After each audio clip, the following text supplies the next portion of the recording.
这绝对是荒野求生界的天花板。乘坐的船是用香茅甘草打造的全球限量版私人豪华游艇，航行在蔚蓝的大海之上，鱼儿见了都羡慕不已。喝的美酒是用纯天然的接骨木浆果酿造而成的庆功酒，口感清冽甘甜，味道清香纯正。住的房那就更是了不得了，竟是纯手工土砖搭建的山间灵动小别野，怕是霍比特人看了都流泪，海德堡人见了都心碎啊！用香茅甘草打造的荒野独行舟，你敢坐吗？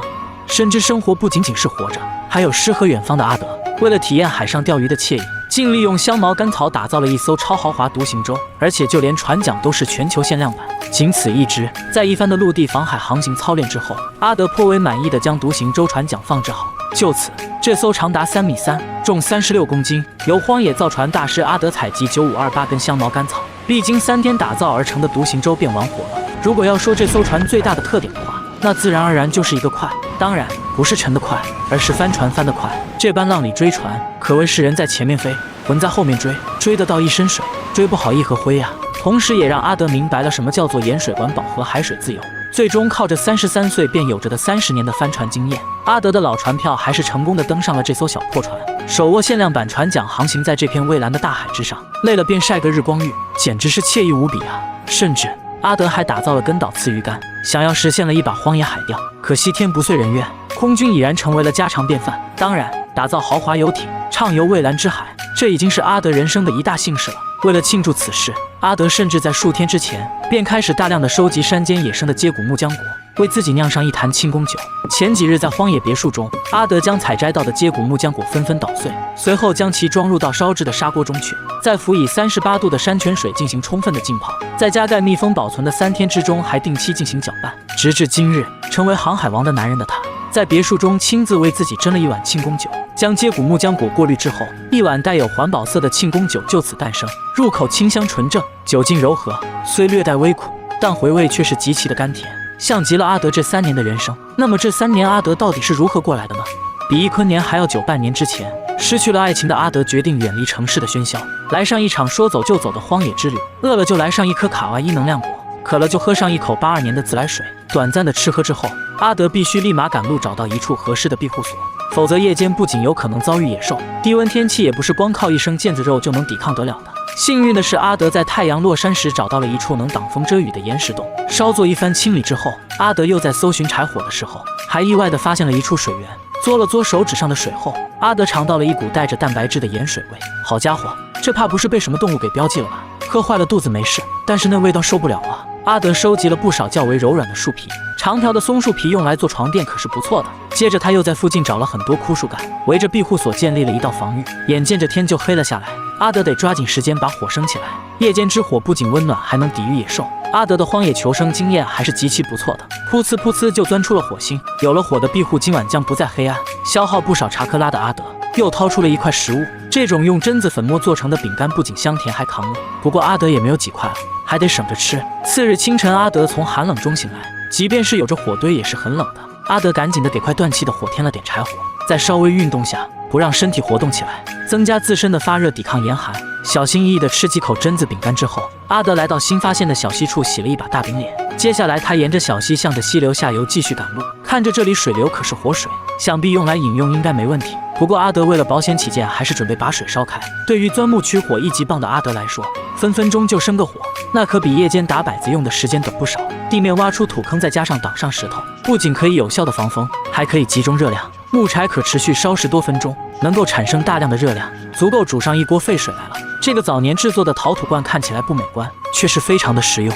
吸水再加热到90摄氏度，并持续3分钟以上，可以杀死95%以上的水中微生物。不少微生物导致的疾病是野外生存中致死率最高的存在，所以一般不清楚的水源，阿德都会坚持将水煮沸，稍微放温后再饮用的。这些小片的风干牛肉是阿德身上为数不多的食物中能够补充蛋白质和脂肪的存在。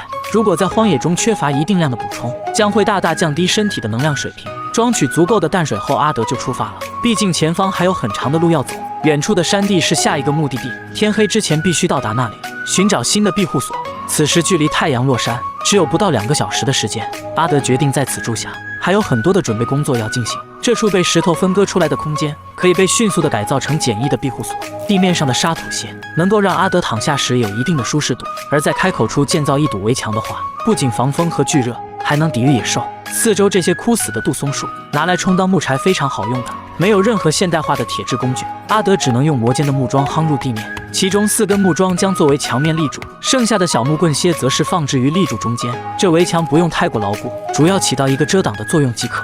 最后再用石块挡住围墙的侧面，可以降低燃烧火堆的热量损失。而用于生火和铺垫在身体的杜松树皮，还必须要在天黑之前采集完毕。活着的杜松树，其表皮却是完全干枯的，可见这片区域是比较缺水的。想要在这里荒野求生，难度可是不小。这个夜晚，阿德只能躺在这一堆的树皮上度过了。燃烧的火堆给阿德提供了不少的温暖，而明亮的星空则是给他带去了宁静的美。这点榛子棒是阿德今晚唯一的食物。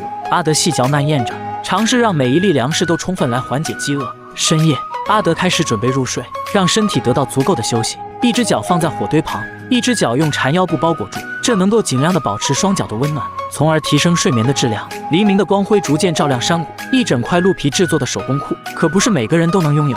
饥饿和寒冷让阿德不得不赶紧去周围寻找暖身的材料，向山腰方向行进将是最正确的选择。那里有很多灌木丛，看起来似乎还有果实的存在。这是一种叫做尖叶曼萨尼塔的夏季结果的植物，不但拥有美味的浆果，其自身的木材也是非常的坚硬，是制作工具的绝佳材料。阿德要采集到足够的浆果，这种曼萨尼塔浆果烹煮的茶是难得的荒野美茶饮品之一，而且其制作的方法也简单，只需将浆果捣碎加水煮开即可。喝起来茶香浓郁，味道鲜甜。虽然风干牛肉只剩下了2片，但是不补充能量可是不行。而且接下来的搜寻新的庇护所可是极其耗费体力。阿德决定将最后一颗红薯吃掉，用来获得足够的体能。往火堆中撒入沙土，可以降低木炭的温度，这样不会将红薯烤焦。阿德一直坚持着，烘烤红薯的时间必须维持在半小时以上，这样烤制出来的红薯才叫地道，内在细嫩柔软，味道醇香。补充完体力，要探索一下周边的资源。一处土壤较暗的斜坡，这样的泥土中很有可能会存在着粘土。阿德必须要进行测试，稍微的向里深挖，取出的泥土用水浇湿，尽量用双手制作成泥砖的模样。潮湿的泥浆往往会吸引来很多昆虫，如果可以捕获，也是很好且富有营养的食物。砖块已经做好，这需要1到2天的干燥时间，届时才能够测试坚硬的程度。带上杜松树皮和采摘的果实，今天要离开峡谷前往平坦地带。一棵枯死的杜松树，而另外一棵却依然枝繁叶茂。前方的平整区域很适合搭建庇护所，毕竟可以就近提供大量的柴火以及遮阴处。况且昨天发现的陶土还需要再去查看，那里距离这里的距离却没有多远。挖出浅坑用于木柴的燃烧，再搜集一些石块，在边缘垒出一面墙用于避风搭建篝火。火是任何环境中野外生存的必需品。一棵枯死的杜松树树枝中已无半点水分，轻轻的一掰就可取下，非常容易收集。只不过不好的一点就是不规则的形状，不利于庇护所的搭建。在地面挖出深坑，以便于稳固庇护所的支柱。然而没有任何现代工具辅助的情况下，仅只挖掘了18厘米的深度，再往下的土已非常的坚硬，下方极有可能是粘土。想要在准确的位置切断树枝，也只能利用尖锐之物进行了。在固定好的支柱放上横梁，整个庇护所的整体都是干枯的树枝搭建，没有任何的捆扎和遮盖，只能够缩身侧躺和蹲在其中。阿德就将在这样的庇护所中度过寒冷的夜晚，一切都已准备完毕。然而接下来，阿德的决定将让自己身心俱疲。他决定演示如何手动旋转木棍，进行钻木取火。2块石头压住用于钻孔的木棒，底部放置1块木片用于接取钻出的火。如果火绒直接接触地面，会瞬间熄灭，所以这一点非常重要。双手来回的摩擦，使得钻孔的木棍快速的旋转。位于孔洞之中的木棍和木块摩擦生热，会慢慢的聚集热度，才可能点燃掉落的木柴。有时候钻木取火还会在孔洞之中放入少许的泥沙，如此一来可增加摩擦力。如果旋转的过程中逐渐升起烟雾，手臂的速度就必须加速加快，这会让肌肉异常的酸痛。即使是给的德爷也没有把握一定会取火成功。阿德的第一次就直接失败告终。在磨平木棍的尖头后再次尝试之后，已经逐渐有烟雾的产生了，不断的加速让阿德看到了希望。可惜一阵风直接将刚点燃的希望彻底熄灭。第3次的失败已经让阿德几乎绝望，内心的煎熬和体力的透支，不得不让他重新拿起弓形钻，利用鹿皮打造的皮条拉起来还算省力。随着速度的逐渐加快，腾起的烟雾也比之前多上许多，将点燃的火星包裹在松树皮中，小心翼翼地吹起。此时的阿德是多么希望手中的火绒能够快速燃起白雾，那将意味着生火希望大增。可惜天不遂人愿，由于松树皮并没有撕扯成条絮状，所以并没有被点燃。接连的失败的让阿德几乎陷入了崩溃。最后他决定改良一番，一根海绵状的丝兰花梗，它极其容易被点燃。将火星移到花梗上，再用松树皮包裹住整根花梗，象征着明火的烟雾逐渐升起。终于成功了。这给了阿德足够的心理安慰。然而整个人却也被折腾得脏乱不堪。冉冉升起的火堆，一杯香甜的浆果茶，一轮宁静的弯月，今晚又将在寒冷中接受着自然的考验。一夜寒冷的煎熬，现在的他只想蜷缩在火堆旁取暖。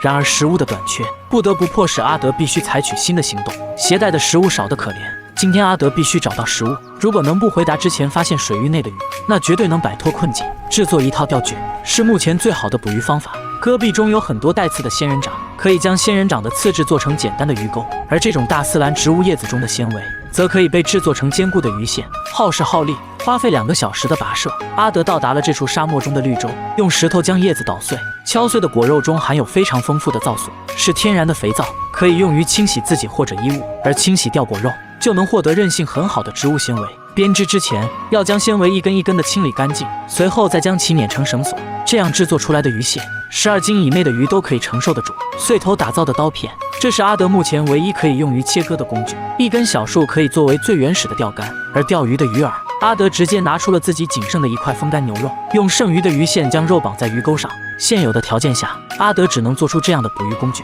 虽然没有鱼漂，但是阿德打算直接采取路亚的方式，以此来钓取河中的鱼儿，补充蛋白质。这合是他的首要的任务。然而这样的钓鱼方法似乎对于河鱼没有吸引力。虽然水中的鱼儿清晰可见，但是就是不上钩。阿德几十次的抛钩，竟然没有一条鱼儿上钩。阿德眼见着一条体型还不错的鳟鱼，从开始就一直在周边游荡。他决定尝试将鱼饵直接放到鱼的面前，想要看看送到鱼嘴的食物它吃不吃。毕竟近水楼台先得月啊！耐心的等待下，鱼终于有了第一次咬钩。可惜仙人掌刺制作的鱼钩实在是太差了，它还不足以破开鱼嘴的护甲。钓鱼宣告失败，意味着今晚将要在极度的饥饿中度过。溪流中的鱼可是不少，想必味道也是极好的。可惜阿德一条都没钓到，身体的能量补充看样子是希望不大了。阿德随后又进行了多次尝试，都没能够成功。看来阿德还需要继续研究下在这样的环境中如何能够有效地捕获溪流中的鱼了。饥饿将伴随着他整整一夜，况且还是在这种极其简易的庇护所内。如果明天依然捕获不到食物，那么接下来阿德将如何在野外生存下去，打造出自己的荒野小别墅，实现荒野大餐呢？请大家拭目以待，等待阿德的荒野求生终极，实现兔肉自由，打造人生小别墅。